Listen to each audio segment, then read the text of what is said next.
All right. Well, good morning, Elmont. Sorry, again, going just a little bit late here today. Several things to get together, but I'm so glad that y'all are joining us here on the first Sunday of Advent. It is very appropriate that we move from Thanksgiving, the season of Thanksgiving, and being appreciative for what God has given us, into a season of Advent, which means expectation as we anticipate the coming of Christ.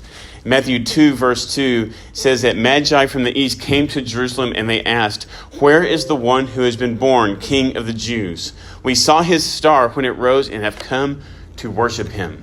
The Magi were anticipating worshiping the King. Why are you here today? Are you here anticipating worshiping and encountering Jesus? That's what Advent is all about. And so I'm glad that you're here. We have a video that we're going to show here in a second, if it's working. Yes? Okay. So the outreach that we've chosen the past couple of years for our church during the Christmas season is Project Angel Tree. And so we're going to watch a video here that talks a little bit about that. 1.5 million children have a simple wish this Christmas: to feel loved and remembered. When a parent goes to prison, families are torn apart, and all too often children are left feeling lonely and ashamed. The separation can feel even worse at Christmas. With Angel Tree, you could be the hands and feet of Jesus to hurting families in your community who have a loved one behind bars. You can remind children they are never forgotten, and it starts with a gift. Angel Tree volunteers deliver a present, the gospel, and a personal message of love to children on behalf of their incarcerated parents. It's amazing to watch how a gift from that mom or dad can light up their child's eyes, and to see the relief on the faces of caregivers. And it starts with the gift. What a testimony of God's love it is to the incarcerated parent when you provide a gift to their child in their name to close the distance between them on Christmas morning. With the help of volunteers across the country, Angel Tree has delivered more than 11 million gifts to children on behalf of their incarcerated moms and dads since 1982. It all starts with a gift. We just like to thank Angel Tree because they helped us stay connected with our dad. Thank you, Angel Tree, for doing all that you do, because you don't have to do this, but you choose to do it, and I really appreciate it. Angel Tree is really making a difference in my life right now because I feel like a part of my family. I would like to tell any and every volunteer from the Angel Tree program, thank you from the bottom of my heart for what you guys do.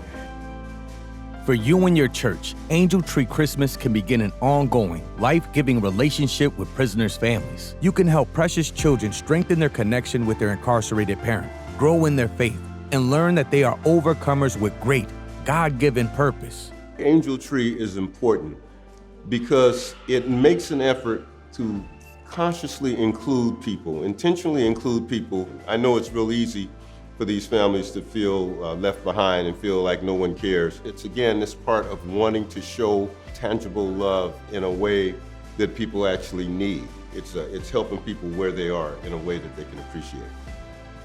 Many Angel Tree churches continue connecting with children and families through year-round ministry, such as Angel Tree camping and church programs such as Vacation Bible School and Youth Group. Thank you, Angel Tree. Thank you, Angel Tree. You give a gift. Families unwrap hope. What better way to celebrate the birth of Jesus, the greatest gift of all?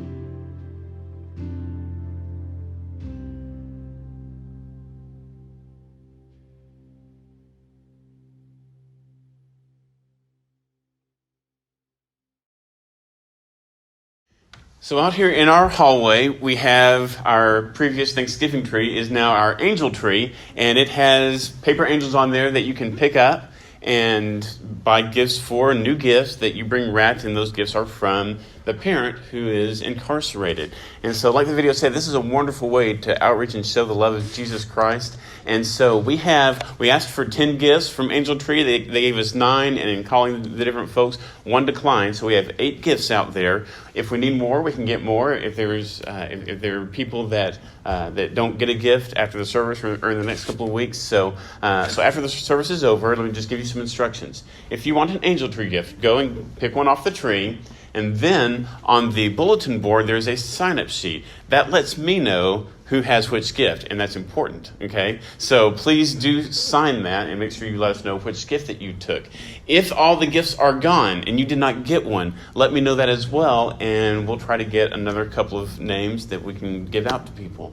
So there are all the gifts, all the angels have suggested gifts on them. The suggested amount that you spend is around $40 or $50, certainly no more than that. Some of you have the means and ability and are very generous and could do a lot more than that, but please don't. And the reason is because many of these homes have multiple children, and if they get a big disparity in gifts from different people, that can cause issues. So just limit it to $40, $50 at the most on what you spend per child. And so I would just encourage you to do that. We'll bring them back by December the 19th, and we'll go out and bring them to those families and seek to be a blessing to them. So I hope you'll take part in that. This is the Christmas season. We're all decorated for Christmas. One of the neat Christmas traditions that we have is our Christmas mailbox out there. So if you're not familiar with that, that's a place where you can write Christmas cards to people who are active in the church and leave them in there, and we'll distribute those, and that saves you some stamp money. And so I know some of you have also been asking about names and addresses of people coming to the church. Hopefully we'll have that to you next Sunday so that you can mail cards to those that you would like to. But also feel free to put them in the mailbox right here if they're local, if they're attending, if they're here on a fairly regular basis. We'll make sure people get those, and that's just a neat way that we do that.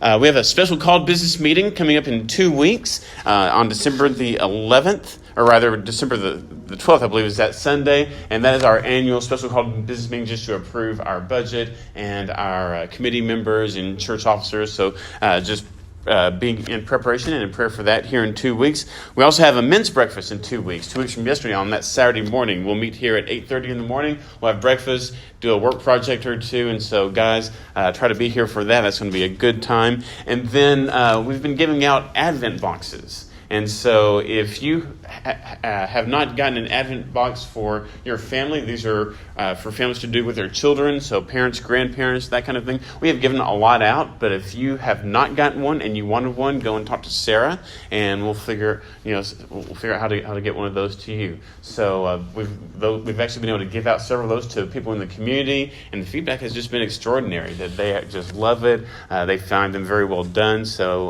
thank you, Sarah, for putting those together. And and it's a wonderful outreach, a way to keep Christ in the center of our Christmas season. And then Wednesday meals and activities resume this week at 5:30 for the meals and 6:30 for our children, youth, and adults. So come here on Wednesday night and be a part of what's going on. So let's spend a few minutes now greeting one another with our hugs, handshakes, and howdies.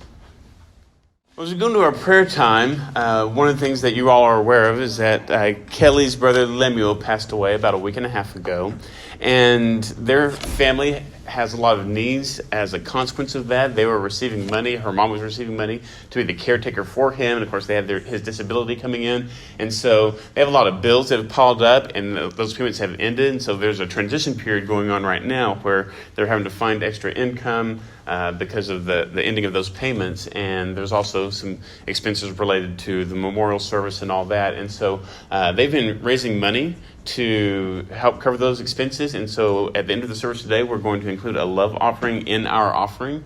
And there's also an online version of this. So if you don't have money with you, you can do this online. And I put the website up here, and we'll send that out via mail and Facebook later on today. And so, but if you'd like to give today, the way you can do that is when we pass around the offering plate, if you write a check, make sure that designated on that check, Kelly or the Fulbright family or something like that. If you have cash, just take one of the envelopes that's in the pews and put the cash in the envelope and write on that what it's for, and we'll make sure that gets to her family, and we'll be able to love and bless them in that way. But continue to pray for Kelly and her mom and their family, as this is just a tough tough transition, a tough period for them.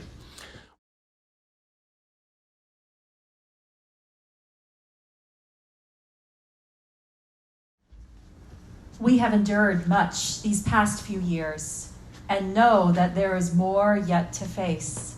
Life and this world may seem very dark at times, and that is why Jesus is often spoken of as light. Today we begin the season of Advent. Advent meaning anticipation. As we look forward expectantly to the birth and coming of Jesus Christ, and just as Jesus is the light, this season of Advent is represented by light. The lighting of candles each week as we count down to his coming. Today we light the hope candle. The prophet Jeremiah looked forward with hope to a branch that would be raised. The days are coming, declares the Lord, when I will fulfill the good promise I made to the people of Israel and Judah. In those days and at that time, I will make a righteous branch sprout from David's line. He will do what is just and right in the land. In those days, Judah will be saved, and Jerusalem will live in safety. This is the name by which it will be called, the Lord our righteous Savior. Jeremiah 33:14-16. The Gospel of Luke tells us that Jesus is that branch from David's line, the one in whom we place our hope. The angel said to her, "Do not be afraid, Mary. You have found favor with God. You will conceive and give birth to a son, and you are to call him Jesus. You will be great and will be called the Son of the Most High.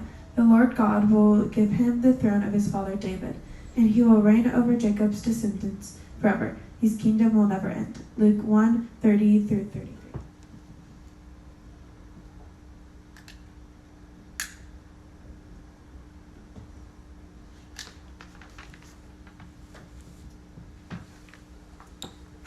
May this candle today remind us of the hope we have in Jesus.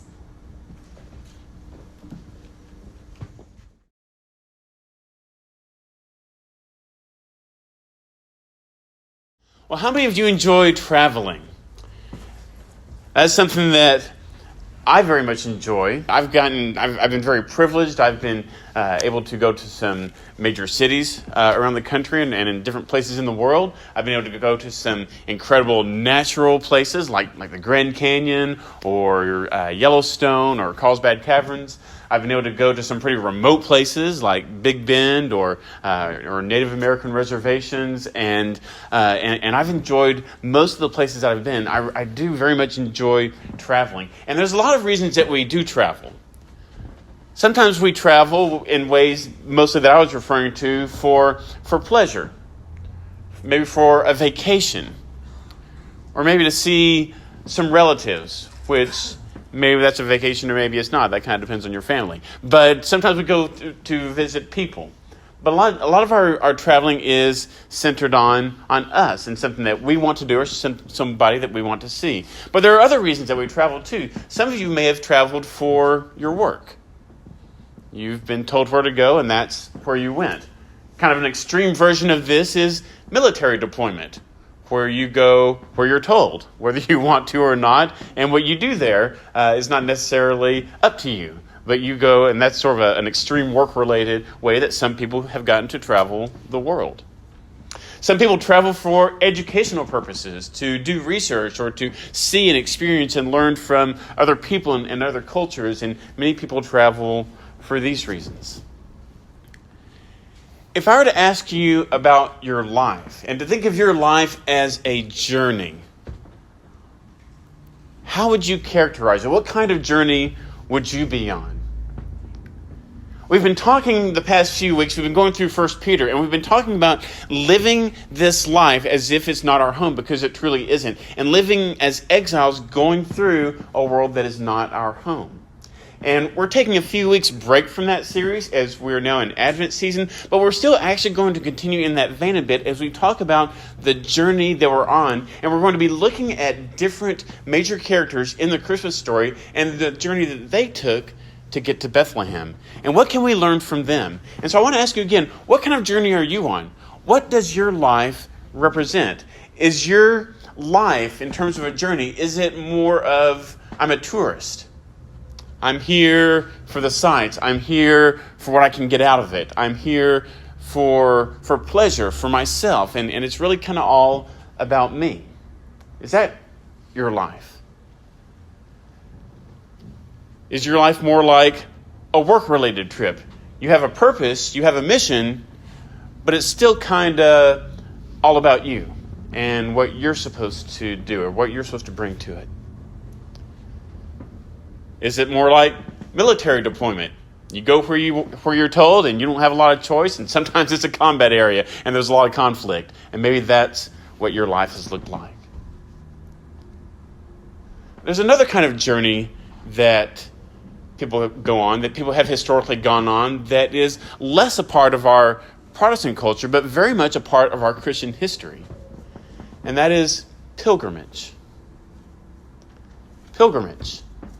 A pilgrimage is where the pilgrim goes on a journey, often to a significant place, but not always. The destination isn't always the most important thing, but sometimes a significant place is the target.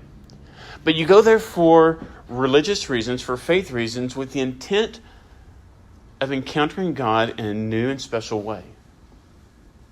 And it's that kind of journey that I want you to think about. Think about, does that characterize my life? And think about it in terms of the people that we're going to look at today, and those are the Magi. The Magi took what would resemble later pilgrimages, even though they weren't called that at this time. Later on, for centuries, Christians would go on pilgrimages to Israel, to the Holy Land, or to Rome, or to various sites that had Christian relics, and they would go there for spiritual reasons, to encounter God by encountering these places and seeing Him in a new light. And there was various types of significances attributed to that. But it's not just within Christianity. Muslims are expected in their lifetime to take what's called the Hajj, a pilgrimage to their most sacred site, Mecca, where they hope to encounter God in a significant way. Some of you have taken mission trips.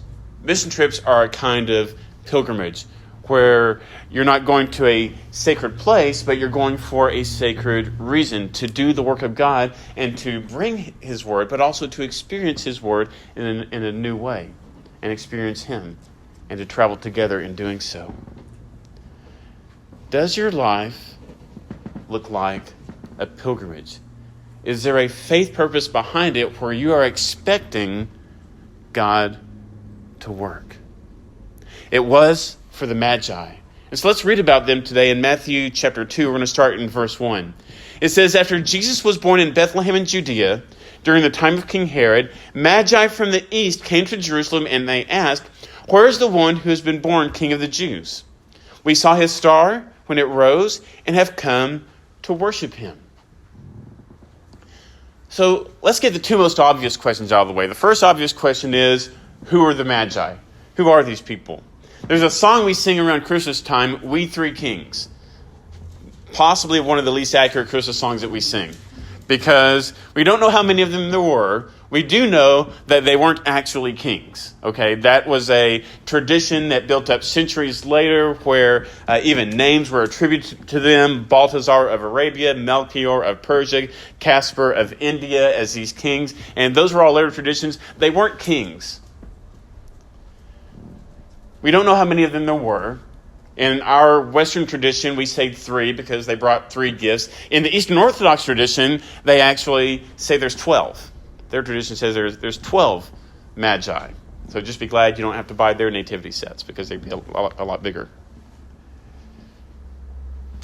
We don't know exactly where they came from. There are many countries that claim to be the origin of the Magi. We don't know what they rode. A lot of times you see in the nativity scene, you see camels. There's a tradition in some countries that long predates Santa Claus, where children would leave bowls of water and grass out as food and water for the camels of the Magi. And when they would wake up in the morning, there would be gifts in their shoes that represented the gifts that the Magi brought to Jesus. Very much like children today will sometimes leave milk and cookies out for Santa Claus, but this tradition way predates that. But again, we don't even know that they had camels. Now, all these traditions have built up among the Magi, but what were they really? Well, we know that in this time period that the Magi were the people that we read about in Daniel's time. In Daniel's time, King Nebuchadnezzar had a dream, and he wanted the dream interpreted, and he sent out for what were basically the Magi, the astrologers, the sorcerers, the magicians, and people that were considered to be the wise people of their day that knew the most about a wide variety of things, and they were considered the Magi. And of course, the Magi of Nebuchadnezzar's day could not interpret his dream except for Daniel. And guess what? Daniel was put in charge of the Magi as a result. That's the best that we know about the Magi. And there were certainly different groups, and there were different, countries and cities. But we know that in general, that's what Magi were. They were people that were considered to have a lot of knowledge, knew about stars, and sometimes knew about things that we wouldn't put a lot of stock in, like magic and astrology. But these Magi, these particular ones, we don't know where they were from, but something about this star captured their attention. And they followed it. Something that perhaps they were descendants, ideological descendants of Daniel, that maybe there was a lasting influence from him being in charge of the Magi, and it had passed on down. So maybe there were groups of Magi looking forward to this coming king, the one that Daniel had been looking forward to, this Ancient of Days that Daniel had prophesied about. Maybe there was some holdover to that, and they were influenced by that, even though there would have been several hundred years in between. We don't know their reasons. Those reasons remain to us a mystery. But something about their wisdom and their knowledge draw their attention to this star, and they saw significance in it. That it was the star of a king, and they decided to follow it. And that brings us to our next obvious question and that people ask, and that's, what was the star? Was it a supernova? Was it a comet? Was it a meteor? Was it a special constellation in the sky? And you can do a lot of research and you can find theories to support all of those things. I'll tell you my opinion is that it was none of those things. I believe that this was a very unique supernatural occurrence. And the reason I think that is for a couple of reasons. One is that the way it traveled. Okay, they follow this star, and it ends up, as we'll read here in just a second, it ends up actually over the place where Mary, Joseph, and Jesus are staying. There's no supernova or star or anything like that would be that specific. It just doesn't. That doesn't really seem to fit. Also, it would have taken them a very long time to travel, so if it was something moving like a comet or a meteor, it would have traveled much more slowly than that, or much faster than that, and they wouldn't have followed it in the same way. Another reason I think this is because of one of the themes in the Gospel of Matthew, where we find this account, is that Jesus is in many ways a greater parallel to Moses. There's a lot of parallels between Jesus and Moses that we see in Matthew. With both Jesus and Moses, there's a king who's killing the infants. Both Moses and Jesus escape this. Moses escapes by living with the Egyptians. Jesus' family escapes by going to live in Egypt. Both Moses and Jesus eventually come out of Egypt, sort of an exodus. Both spend time in the wilderness. Jesus spends 40 days. Moses spends 40 years. Through Moses, the Passover lamb comes about. Through Jesus, he becomes the Passover lamb forever. Moses gave the law that God had given him at Mount Sinai. Jesus interprets and gives the true meaning of the law on a mountain, on the Sermon on the Mount. Moses led the people out of slavery in Egypt. Jesus leads his people out of slavery to sin. Moses announces the covenant. Jesus announces the new covenant. And then you have this star that the Magi follow to the promised one, very much like the people of Israel in the wilderness followed the pillar of smoke and the pillar of fire to the promised land. It very much lines up with that Jesus is a greater Moses, and there's parallels. And so I think this star wasn't anything that we can identify in nature. I think it was something that God appointed, just like he did the pillar of smoke and the pillar of fire, something supernatural, something temporary that they followed, and they found the place where they were to go. But regardless of what the star was, and even to a degree, regardless of what the Magi were, what can we learn from them? What can we learn from this journey to Bethlehem that the Magi took that you and I can apply to our journey through life? What do we see? Well, we see right away that they journeyed with purpose. This wasn't a tourist trip, right? In fact, not many people in Jesus' day took what we would consider tourist trips. There were a few very, very wealthy people that might travel for pleasure. They might go to a summer villa or something like that. There were a few people that did things like that. There were even a few people in Jesus' day who did travel to other cultures to learn, but that was reserved for the super wealthy. Most people could not do that. Most travel had a purpose that was not related to anything pleasurable, and with the Magi, they have a very clear purpose. And they tell Herod what it is. They say, we have come to worship the king. They've come to worship the king. What's our purpose? What's your purpose? If your life is a journey, what is your purpose? They had come with that purpose to worship the king. It wasn't about them at all. And similar to this, they journeyed with expectation. They expected to find something new. They expected to find a king who was worthy of worship. And this is strange if you think about it. I mean, who travels outside of their country to worship a king? A king that's not from their country. Who does that? No one does that. They might go to honor a king. You see in the Old Testament, some people traveled to Jerusalem to meet Solomon, to hear his wisdom and things like that. But they're not going to worship him. This idea of worship, of praise, of giving to, this was strange. And they had this expectation of meeting this king whose significance they found in this star. What is your expectation? Do you live your life in expectation of encountering the King? Of living in light of his coming? Their journey required sacrifice. Traveling was expensive. It's still expensive today, not as expensive relatively as it would have been back then, but traveling was expensive, so there would have been a cost that way. Traveling was dangerous. It had been made a little bit safer in Jesus' day because the Romans had made roads, and that made things a bit better.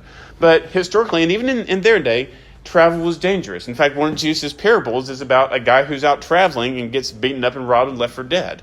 That wasn't an uncommon occurrence. Travel was difficult. There were people out, looking for people who are traveling that might have a little bit of money on them that they could attack and take their money. And these Magi, guess what? They had a lot of money. We know from the gifts that they brought.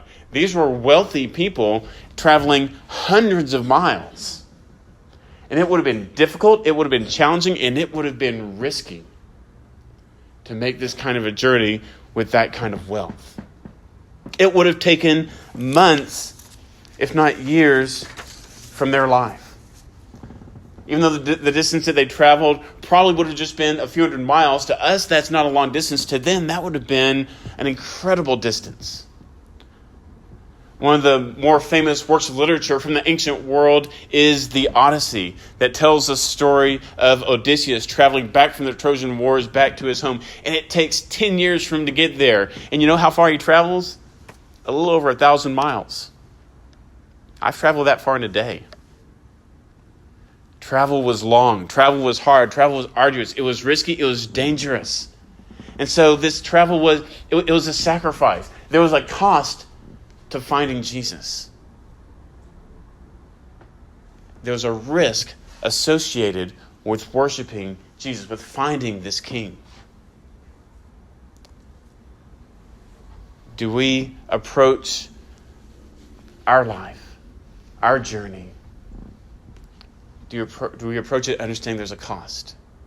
A cost that we're conscious of, that we're willing to pay. Jesus said to count the cost, that no one should start on a journey without counting the cost of it. Jesus understood travel was expensive, and so he used those terms when he talked to his followers. Count the cost before you follow me, because it's going to cost you. When we think about our journey, is there a cost involved that we willingly pay to find the King? Do we willingly take the risk? Because there is a risk in following Jesus. There's not an eternal risk. There's actually a surety in that. But there's risk along the way, as we'll be attacked. We could be spoken ill of. We could lose reputation. We could lose all sorts of things as a result of following Jesus.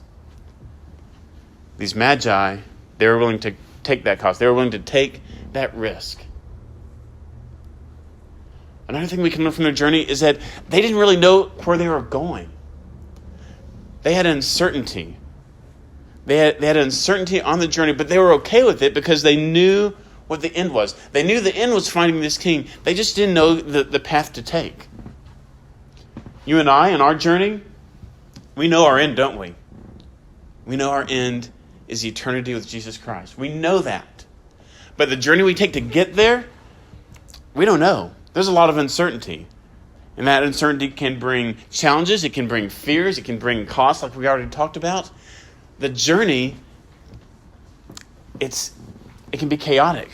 Sometimes we may not even see where it's going. The idea that it's leading towards Christ sometimes seems elusive, because it can be so difficult and so unexpected. And certainly the Magi, their journey takes some turns that they don't necessarily expect. But again, they lived with that uncertainty, and they were okay with the uncertainty, just like we can be okay living in the uncertainty of the times because we know our end. Just like that song we sang a while ago, "It is well with my soul." It is well because we know that there will come that day where everything we believe will be made sight. And these Magi, they believed they would find the King. And as a result of that, they could live in uncertainty. And you and I can do the same thing. In verse 9, it says that after they had heard the King, and they had found out where the child was, and we skipped a few verses there, but they're basically told Bethlehem is where the Messiah was to be born. It says they went on their way, and the star they had seen when it rose went ahead of them. So the star wasn't even always there.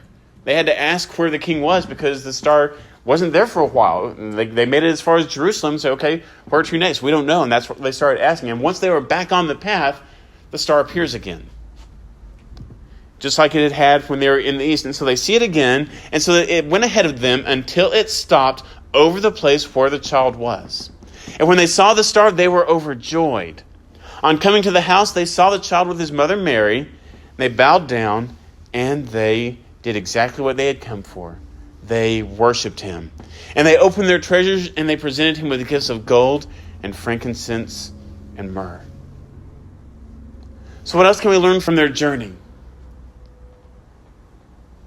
They brought their best to Jesus. They brought their best.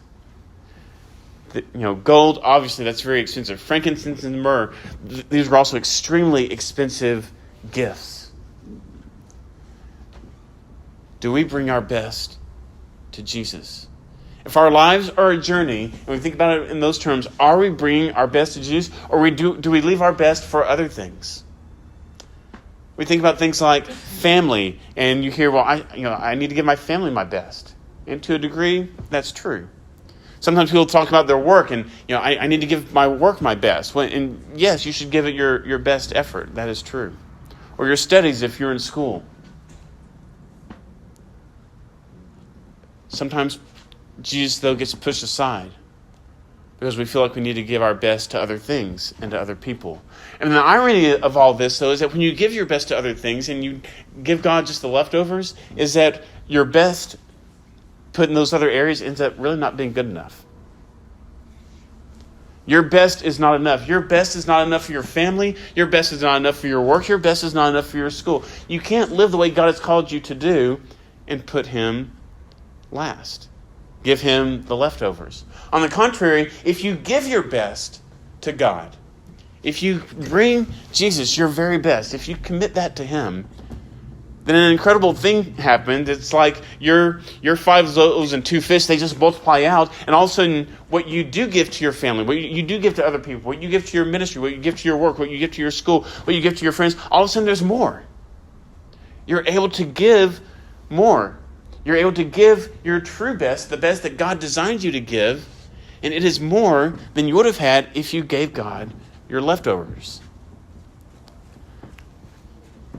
So what does it look like for you to give God your best, to bring your best to Him? These wise men, these magi, they did it. They didn't know who this king was. I don't even, they did know apparently that it was a small child they were looking for, because they were looking for the one that had been born. So this wasn't a king that they could even follow yet. And yet they're giving Him their best before He can even lead them. You and I don't even have that. Jesus, He's God Himself. We know who He is. He has lived. He has died. He's risen again. We can follow Him. He does lead us. And so we bring Him our very best, knowing that what remains will be multiplied out. And then finally, we learn from them that the journey was worth it. It was worth it. Their purpose was to find the king, and it cost them greatly to do it. And aside from the trip and the cost and the sacrifice involved in that, they gave the gifts that they had brought, which were very expensive. And at the end of the journey, they found Him. They found the king that they were looking for. They gave their gifts. They worshiped. And it says they were overjoyed. It was worth it. Everything they had sacrificed, all the time, all the hardship, it was worth it. Everything that it cost them was counted as nothing, because it was worth it to find Jesus. And friends, that's powerful. And that speaks to me that whatever we lose in this life, whatever we sacrifice for Him, whatever difficulties we endure because of Him, at the end of our lives, we'll say, you know what? It was worth it. When we're able to look back on this life from the other side, once this life is over and we're able to consider, the big picture, we'll look back and we'll say it was worth it. There's a story of a man named William Borden. You may have heard this story before. It gets told in a lot of sermons, and pastors like to steal from each other, so this is not unique to me. But William Borden was a student at Yale University, and while he was there, he founded a bunch of student groups, and this ministry grew to eventually encompass over 1,000 students that would come to these different ministry groups on campus. And he didn't just minister to other college students, he also went beyond that, and it was not uncommon to find him ministering to the poor and to widows and to people that were going through hard times there in the city. He himself had come from a wealthy family, and he had many lucrative opportunities, but he turned them all down in favor of preparing to enter missionary service. Eventually, he decided to go to the Muslims in China. He did graduate work at Princeton for a while as preparation for this, and his final step before entering the mission field was to travel to Egypt so he could learn Arabic, the language of the Muslims and what the Quran was written in. And there, at the age of 25 in Egypt, he contracted spinal meningitis. And he died within a month.